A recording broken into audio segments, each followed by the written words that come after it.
సముద్రాన్ని అడ్డుకోవడం సాధ్యమేనా? విరుచుకుపడుతున్న కిరటాల ముందు మనిషి కట్టిన గోడ నిలబడుతుందా? పశ్చిమ గోదావరి జిల్లా నరసాపురం తీరంలో ఇప్పుడు ఇదే ఉత్కంఠ నెలకొంది. ఇప్పటికే చినమైన వాణిలంక అనే గ్రామం సముద్ర గర్భంలో కలిసిపోయి మ్యాప్ నుంచి మాయమైపోయింది. ఇప్పుడు పెద్దమైన వాణిలంక వంతు వస్తుందా అన్న భయం వెంటాడుతున్న వేళ కేంద్ర మంత్రి నిర్మలా సీతారామన్ చొరవతో ఒక అద్భుతం సాక్షాత్కరిస్తోంది. డెలాయిట్ సంస్థ నిధులు, మద్రాస్ ఐఐటి సాంకేతికత వెరసి తీర ప్రాంత ప్రజల పాలిట జియో ట్యూబ్ రక్షణ గోడ ఒక ఆశాదీపమై కనిపిస్తోంది.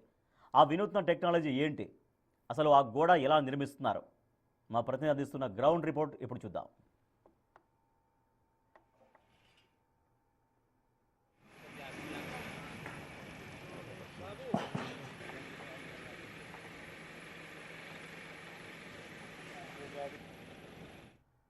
నరసాపురం తీరంలో సముద్రపు కోత ఒక గ్రామాన్నే మింగేసింది.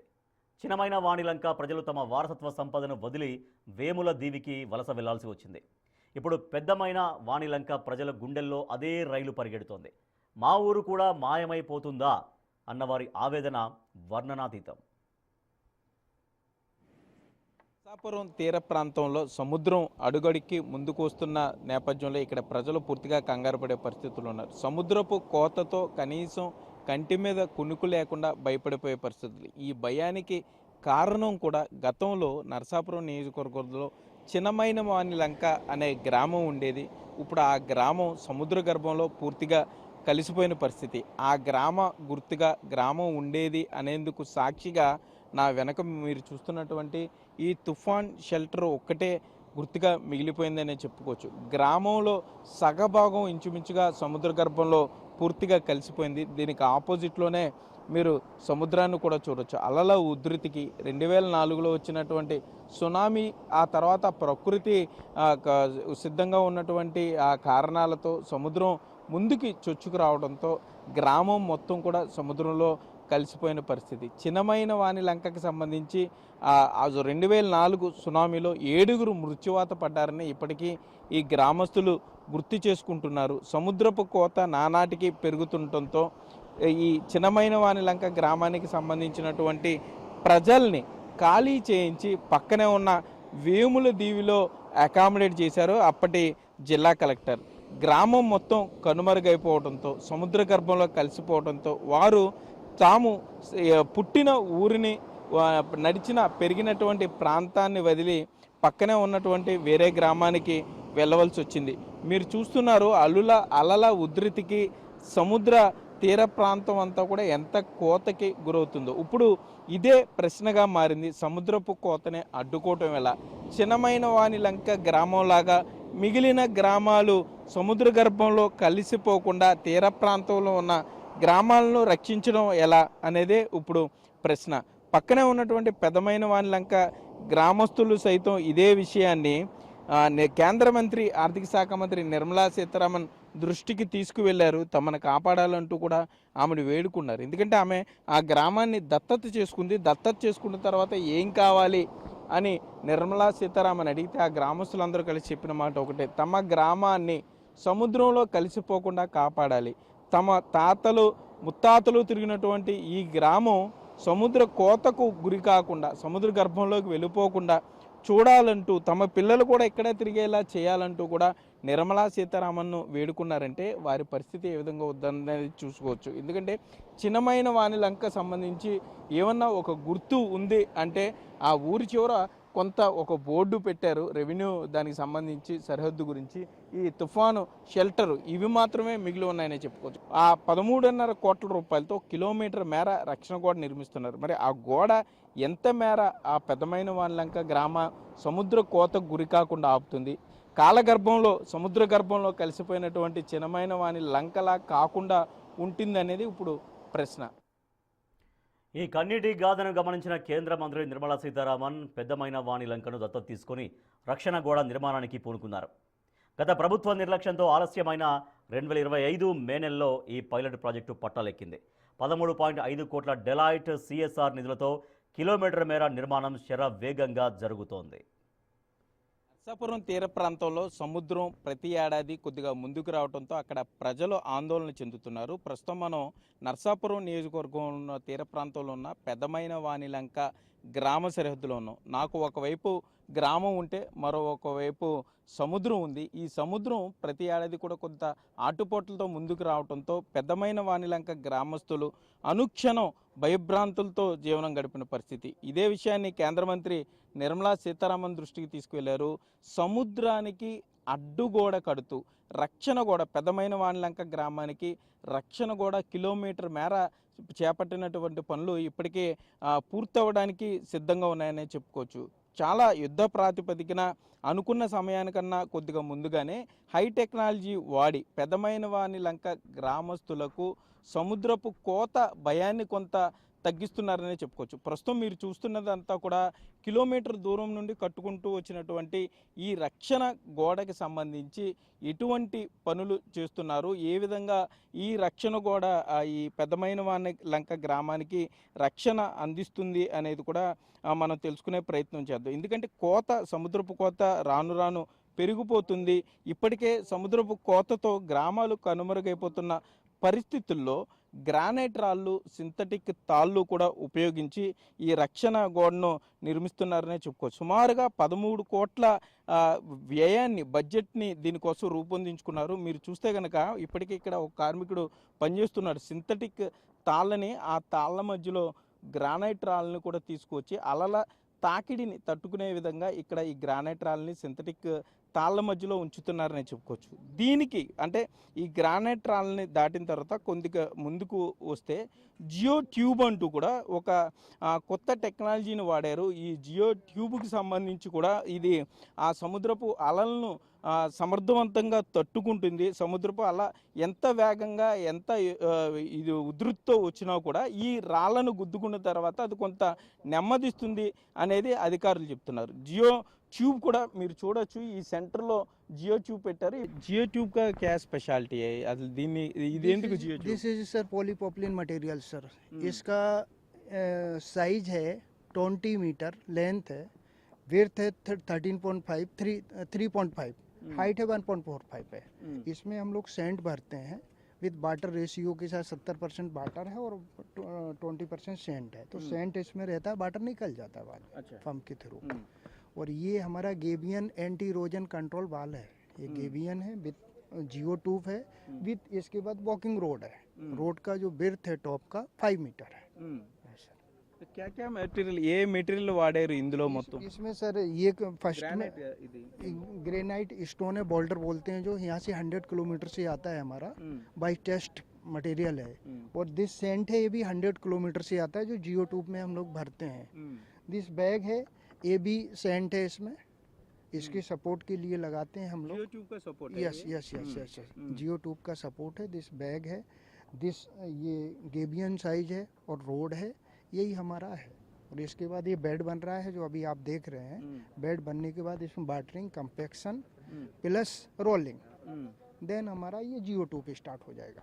अच्छा, यस। అంటే అలల ఉధృతిని ఎంత మేర తట్టుకుంటుంది, దీని డ్యూరేషన్ ఎంతకాలం ఉండే అవకాశం ఉంటుంది, ఇది ఆ ఫోర్స్ గానే అది వచ్చినప్పుడు ఎట్లా? ఇది फोर्स का सर, इसका जो हमारा है स्पेसियो है, इसका टेस्ट बाई टेस्ट है। तो वो चीज़ तो इधर हम समझ नहीं पाएंगे, वो डॉक्यूमेंटेशन है, हमारे क्लाइंट वगैरह है और हमारे सीनियर लेवल को उनको है। बट ये है हमारा 1 साल का वारंटी है इसका।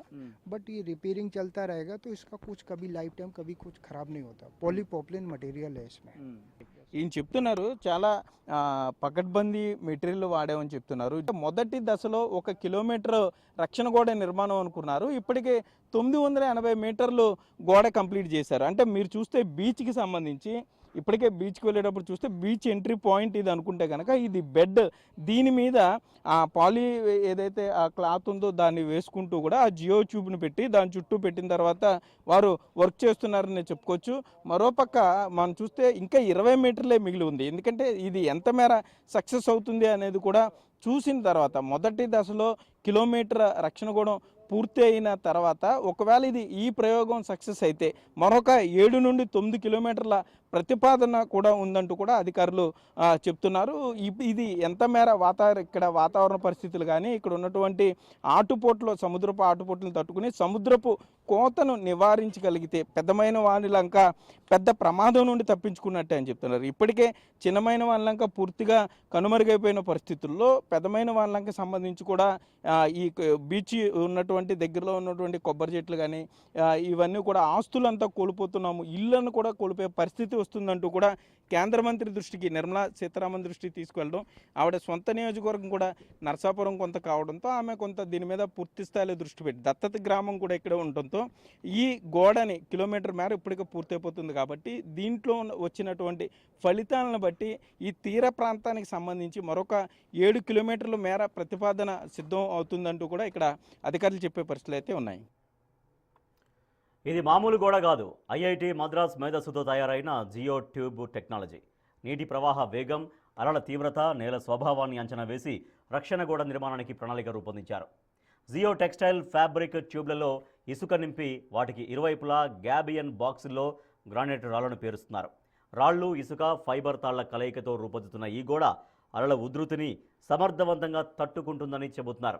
అసలు ఈ జియో ట్యూబ్ టెక్నాలజీ ప్రత్యేకత ఏంటి? అలల ధాటికి సిమెంట్ కట్టడాలే కూలిపోతుంటే ఇసుక రాళ్లతో కడుతున్న ఈ గోడ ఎలా నిలబడుతుంది? ఇక్కడే ఉంది ఇంజనీరింగ్ అద్భుతం.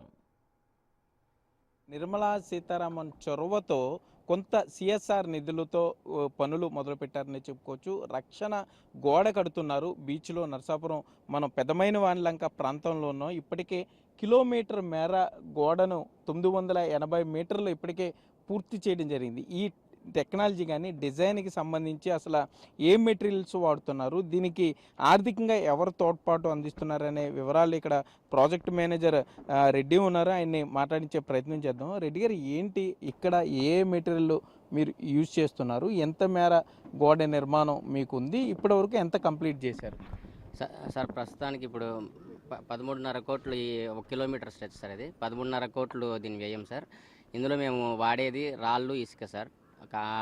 ఇందులో వాడేటువంటి ఇంకొన్ని మెటీరియల్ ఏంటంటే జియో మెటీరియల్స్, ఇవన్నీ గ్యాబియన్స్ కానీ జియో సింథటిక్ మెటీరియల్స్ కానీ మా company own manufacturing product sir. Garware technical fibres limited sir. ఇది వాల్డ్రోప్ బేస్డ్ కంపెనీ.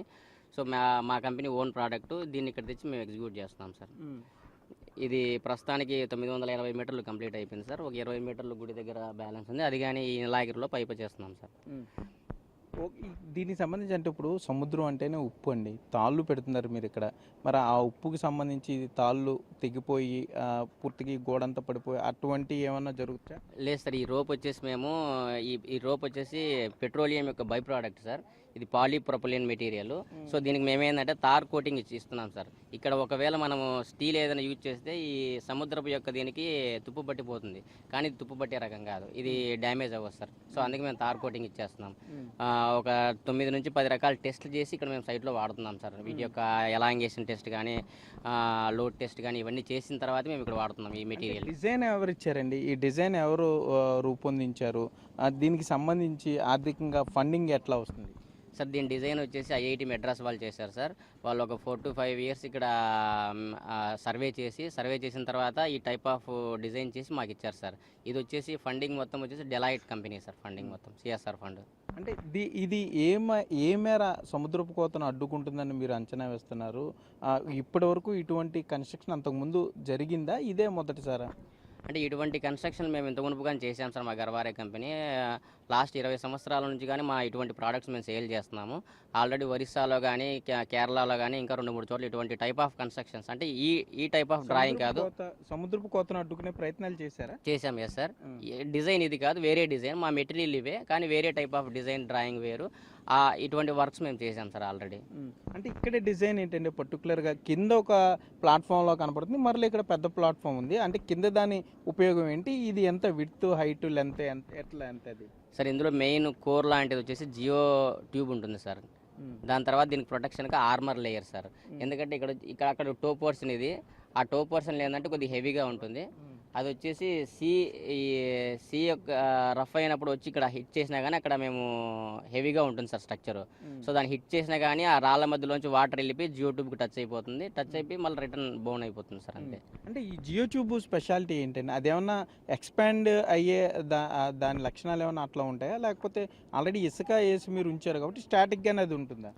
స్టాటిక్గానే ఉంటుంది సార్, ఏ ఎక్స్పాండ్ ఏమో కాదు సార్. అంటే మేము ఇది ఒక జియో ట్యూబ్ అనేది మాది 20 మీటర్ లెంత్, 3.5 మీటర్ విడ్త్, ఒక 1.5 మీటర్ హైట్ ఉంటుంది సార్. ఇందులో మేము శాండ్ ఫిల్ చేసి దాన్ని ఒక పెద్ద రాయిగా తయారు చేస్తున్నాం. ఫ్లెక్సిబుల్ స్ట్రక్చర్ సార్ ఇది. వాటర్ వచ్చి కొట్టినా కానీ ఆ వాటర్ని అబ్జర్వ్ చేసుకుంటుంది, తర్వాత మళ్ళీ రిలీజ్ చేస్తుంది సార్. రిమైనింగ్ ఇటువంటి ఏదైనా రాళ్ళు గీళ్ళు కాంక్రీట్ స్ట్రక్చర్ అనుకోండి, దాన్ని కొట్టడం వల్ల ఇంపాక్ట్ క్రాకులు వచ్చి పోయేదానికి డ్యామేజ్ ఉంటుంది. ఇది ఓన్లీ ఫ్లెక్సిబుల్ టైప్ కాబట్టి అబ్జర్వ్ చేసుకుని వదిలేయగలుగుతుంది సార్. ఓకే, మనం చూస్తున్నాం డిలైట్ కంపెనీ నుండి వచ్చినటువంటి సిఎస్ఆర్ నీళ్ళు సుమారుగా 13.5 కోట్ల రూపాయలతో ఈ కంపెనీ నిర్మాణం చేపట్టింది. కిలోమీటర్ మేర జరుగుతున్న ఈ రక్షణ గోడ ఇప్పటికే పూర్తవడానికి సిద్ధంగా ఉందనే చెప్పుకోవచ్చు. ఒకవేళ ఇది సక్సెస్ అయితే ప్రాజెక్టు బాగుంది, సముద్రపు కోతను నివారించగలుగుతుంది అనుకుంటే కనుక మిగిలిన సుమారుగా సెకండ్ ఫేజ్లో ఇంకొక 7 నుండి 9 కిలోమీటర్ల నిర్మాణం ఉండబోతుంది అని కూడా చెప్తున్నారు. ఈ కిలోమీటర్ గోడ విజయవంతమైతే మొత్తం 19 కిలోమీటర్ల మేర రక్షణ గోడ నిర్మించాలని ప్రజలు కోరుతున్నారు. 2004 సునామీ చేదు జ్ఞాపకాలను నెమరు వేసుకుంటున్న తీరవాసులు ఈ గోడను తమ ఉనికిని కాపాడే ఒక వారధిగా భావిస్తున్నారు. ప్రస్తుతం మనం పెదమైన వానిలంక తీర ప్రాంతం వద్ద ఉన్నాం. ఒకవైపు సముద్రం, మరోవైపు భూమి మైదాన ప్రాంతం ఉందని చెప్పుకోవచ్చు. ఇక్కడ సుమారుగా 2 కిలోమీటర్ల మేర ఇప్పటికే సముద్రం ముందుకు వచ్చిందని ఇక్కడ గ్రామస్తులు చెప్తున్నారు. పెదమైన వానిలంక గ్రామానికి సంబంధించి అసలు ఏంటి సముద్రపు కోత ఎంత మేర ఉంది, ఏ విధంగా సముద్రపు కోత ఇబ్బంది పడుతున్నారని ఇక్కడ గ్రామస్తులను అడిగే ప్రయత్నం చేద్దాం. కుమారస్వామి ఉన్నారు మనతో, గ్రామస్తులు. సరే, ఏంటి సముద్రం ఇప్పటికే 2 కిలోమీటర్లు ముందుకు వచ్చిందని చెప్తున్నారు, ఎంత మేర వాస్తవం ఉంది? రక్షణ కూడా నిర్మాణం కూడా జరుగుతుంది, అది ఎంత మేర ఈ సముద్రపు కోతను అడ్డుకుంటుంది అనుకుంటున్నారు? మనకి 2004 సునామీ తర్వాత అండి ఈ భౌగోళిక పరిస్థితులు మారటం దృష్ట్యా ఈ కోత అనేది బాగా ఎక్కువ ఉందండి. 2004కి చినమనేలంకలో 7 చనిపోవటం, చినమనేలంక గ్రామం అంతా కూడా సముద్రం కలిసిపోవడం జరిగింది. అది అందరికీ విదితమే. అప్పటి నుంచి కూడా ఈ సముద్రం అనేది కోత ఎక్కువైంది బాగా. లోపల 5 కిలోమీటర్ల మేట వేయటం వల్ల ఏమవుతుందంటే రౌండ్ వచ్చి ఇక్కడ తగులుతుందండి, మాకు చినమనేలంకి మాకు తగులుతుంది. ఇంకా ఈ ఆనుకుని 9 గ్రామాలు ఉన్నాయండి. 9 గ్రామాలు కూడా ఇబ్బందే, ఎప్పటికైనా ఇబ్బందే. కానీ ఈ 9 గ్రామాలకు సంబంధించి 9 కిలోమీటర్లు మనకి సీసోర్ ఉంది. ఈ సీసోరు మొత్తం కూడా ఇంచుమించు 100 ఎకరాల కొబ్బరి కానీ సరుగుడు కానీ కొట్టిపోయినాయి. అది మాత్రం వాస్తవం, అందరికి తెలిసిన విషయం. అది మద్రాస్ ఐఐటి వాళ్ళు ఇచ్చిన డిజైన్ ప్రకారంగా మేడం 1 కిలోమీటర్ పైలట్ ప్రాజెక్ట్ కింద ఇక్కడ గోడ కట్టిస్తున్నారు. సరే, ఇప్పుడు మీరు చిన్నమైన వానిలంక గ్రామం పెదమైన వానిలంక పక్కనే ఉండేదని చెప్పారు. ఇప్పుడు ఉందండి చిన్నమైన వానిలంక గ్రామం వేమిలిదీవులో కలిసిపోయిందండి. అక్కడ ఇచ్చారు. అప్పట్లో పూనం మాలకొండయ్య గారు జిల్లా కలెక్టర్ ఉండగా వేమిలిదీవులో కలిపేశారండి. వాళ్ళకి అక్కడ కేటాయించారు ఇళ్ళన్నీ కూడా. సుమారు 150-200 కుటుంబాలు తరలి వెళ్ళిపోయినాయి అక్కడికి. ఇప్పుడు చిన్నమనేలంక ఇక్కడ ఏం లేదండి. దానికి సాక్ష్యంగా ఒక తుఫాన్ షెల్టర్ మాత్రం ఉంటుంది అంతే. అక్కడ గ్రామం అంతా సముద్రంలోనే ఉందండి. మొత్తం మునిగిపోయింది సముద్రం, సముద్ర గర్భంలో కలిసిపోయిందండి, కలిపేసుకుంది. భౌగోళిక పరిస్థితులు అలాగ వచ్చినాయి అనుకుంటా, మనకు తెలియదు అనుకోండి. సముద్రం అయితే కలిపేసుకుంది, ఇబ్బంది ఏం లేదు. ఇప్పుడు పెదమనేలంక రెడీగా ఉంది కలపడానికి. దాన్ని అరికట్టడానికి మేడం గారు ఒక యుద్ధమే చేస్తున్నారు సముద్రంతో, కాలంతో. ఇప్పుడు కిలోమీటర్ మేర ఇదంతా మనం చూస్తున్నాం, గోడ అంతా కూడా. ఇది అలల తాకిడికి తట్టుకుంటుంది అనుకుంటున్నారా? ఖచ్చితంగా తట్టుకుంటుందని మేము గ్రామస్తులు అందరూ నమ్ముతున్నామండి. ఎందుకోసం అంటే ఇది రాయి కట్టుబడి, మామూలు ప్లాస్టింగ్ ఏం చేయరు, అలా వదిలేస్తారు. రాయి మధ్యలోంచి ఖాళీలు ఉంటాయి, దాని వేగం వచ్చి హిట్ చేసుకున్నప్పుడు దాని వేగం లోపలికి వెళ్ళి చచ్చిపోతుంది. ఆ వాగ ఏదైతే ఉందో ఆ వాగ యొక్క వేగం చచ్చిపోతుంది, ఇక్కడ గోడ దగ్గరే చచ్చిపోతుంది. దాన్ని అలా కాకోకుండా ఓ ప్లాస్టింగ్ లాగో లేకపోతే శిలరాయిలాగా కడితే కనుక గెంటి వేగానికి అవతల పడిపోయినది. కానీ ఆ అవకాశం లేకుండా ఇచ్చారు డిజైన్. ఇది డిజైన్ బాగుంది. పెదమైన వాళ్ళంకనే మనం సముద్రపు కోత నుండి సముద్ర గర్భంలో కలవకుండా ఉండటానికి ఎన్ని కిలోమీటర్ల మేర మనకి అవసరం గోడ రక్షణ కూడా అవసరం అవుద్ది అనుకుంటున్నాను? మాకైతే బార్డర్ 9 కిలోమీటర్లు అండి. మేడంకి మరి ప్రాజెక్ట్ రిపోర్టు ఏ రకంగా తీసుకున్నారో తెలియదు, కానీ మా గ్రామస్తులకు తెలిసిన విషయం మాత్రం 9 కిలోమీటర్లు అండి. ఇదంతా బార్డర్ అంతా 9 గ్రామాలు కూడా కలిసి ఉన్నాయి. ఈ 9 గ్రామాల రక్షణ కూడా ఈ గోడకే చెంది ఉంటాయి, సంబంధించే ఉంటాయి. ఎందుకంటే 1 కిలోమీటర్ కట్టినంత మాత్రాన్ని సముద్రం లోపల రాదని గ్యారంటీ లేదు. కాబట్టి మేడం గారిని మేము అర్థిస్తున్నాం. 9 కిలోమీటర్లు కడితేనే కొంతలో కొంత ఉపయోగం ఉంటుంది. కొంతలో కాదండి, పూర్తి రక్షణ ఉంటుంది, పూర్తిగా ఉంటుంది. 9 కిలోమీటర్లు అంటే పూర్తిగా రక్షణ ఉంటుంది, ఇబ్బంది ఏం లేదు. ఇంకా గుండెల మీద చేసి పడుకోవచ్చు. ఓకే. ఏంటి మీదే గ్రామం? నీవు చూసినప్పుడు సముద్రం ఎదరకుందా ఇంకా వెనక్కుండేదా? మేము ఉండేది ఎప్పటికంటే ఎదరకుండేది బాగా తర్వాత ఎదరకొచ్చింది. వచ్చేసిందా? వచ్చిన తర్వాత అంటే ఈ మహాలక్ష్మి ఆవిడ తీసుకుని కంటే బంధుపతిగా కాపాడుతున్నారండి ఈ ఊరిని, దేశాన్ని చేస్తున్నారండి. సినిమా వాళ్ళకి దాకా అనుకున్నారండి, ఇప్పుడు బెసిదానికి పెద్దల ఇంకా చేస్తున్నారండి. కిలోమీటర్ అన్నారండి, ఇప్పుడు పూర్తి అవుతుందండి. ఇప్పుడు సముద్రంలో గుడి అంటున్నావు ఏంటి? ఇది వరకు ఏంటంటే ఎంకంబా గుడి ఉండేదంటండి, ఇప్పుడు 3 కిలోమీటర్లు ఉండేదంటండి. అక్కడ వరకు వెళ్ళి తెచ్చుకునేవారు నీళ్ళు, సప్పు నీళ్ళు గొయ్యి తవ్వుకుని తెచ్చుకునేవారు అంటండి. అక్కడ వరకు నడిచి వెళ్ళివారు అంటండి. అది సార్ అంతవరకు పెద్దవాళ్ళు చెప్తే మనం విన్నామండి. కలిసిపోయింది మొత్తం. ఇప్పుడు కలిసిపోయిందండి, అది కలిసిపోయిందండి సార్. ఇప్పటికన్నా కొంత ఇటు కేంద్ర మంత్రి, ఆర్థిక శాఖ మంత్రి నిర్మలా సీతారామన్ ఎంతో కష్టపడి సిఎస్ఆర్ ఫండ్స్ తీసుకొచ్చి ఇక్కడ పెడుతున్నారు. రాష్ట్ర ప్రభుత్వం, కేంద్ర ప్రభుత్వాలు కూడా ముందుకు వచ్చి కొంత సహకారం అందిస్తే ఈ 9 కిలోమీటర్ల మేర పూర్తవుతుంది అంటున్నారు. పైలట్ ప్రాజెక్ట్ సక్సెస్ అయితే ఈ తీర ప్రాంతం అంతా కూడా సుమారుగా 19 కిలోమీటర్ల మేర ఉన్న తీర ప్రాంతం కూడా ఈ రక్షణ కూడా నిర్మితమైతే తీర ప్రాంత ప్రజలు కొంత సురక్షితంగా ఉండే అవకాశం ఉంటుందని కూడా ఇక్కడ గ్రామస్తులు కోరుకునే పరిస్థితులు అయితే ఉన్నాయి. Cameraman Bhagiratha Sagar, Big TV, Narsapuram తీర ప్రాంతం నుండి. కేంద్ర మంత్రి నిర్మలా సీతారామన్ చొరవతో కిలోమీటర్ మేర నిర్మిస్తున్న రక్షణ గోడ ప్రజల ఆశా వారధిలా మారిందనడంలో సందేహం లేదు. కేంద్ర రాష్ట్ర ప్రభుత్వాలు ముందుకు వచ్చి తీర ప్రాంత ప్రజల ఉనికిని కాపాడడానికి రక్షణ గోడ నిర్మాణానికి ప్రత్యేక బడ్జెట్ కేటాయింపు జరగాలని కోరుకుంటున్నారు తీర ప్రాంత ప్రజలు. నిజంగానే ఇది తీర ప్రాంత ప్రజల పాలిట ఒక కవచం లాంటిది. ప్రకృతి వైపరీత్యాల ముందు మనిషి ఓడిపోకూడదు అని చేస్తున్న ఈ ప్రయత్నం రేపు వేలాది మందికి గూడును, ఉనికిని కాపాడుతుంది. కేంద్ర మంత్రి హామీ ఇచ్చినట్లుగా మిగిలిన 5 కిలోమీటర్లు, అలాగే ప్రజలు కోరుతున్నట్లుగా మొత్తం 19 కిలోమీటర్ల మేర ఈ రక్షణ గోడ పూర్తయితేనే నరసాపురం తీరానికి శాశ్వత విముక్తి లభిస్తుంది. ప్రభుత్వం ఆ దిశగా త్వరగా అడుగులు వేయాలని ఆశిద్దాం.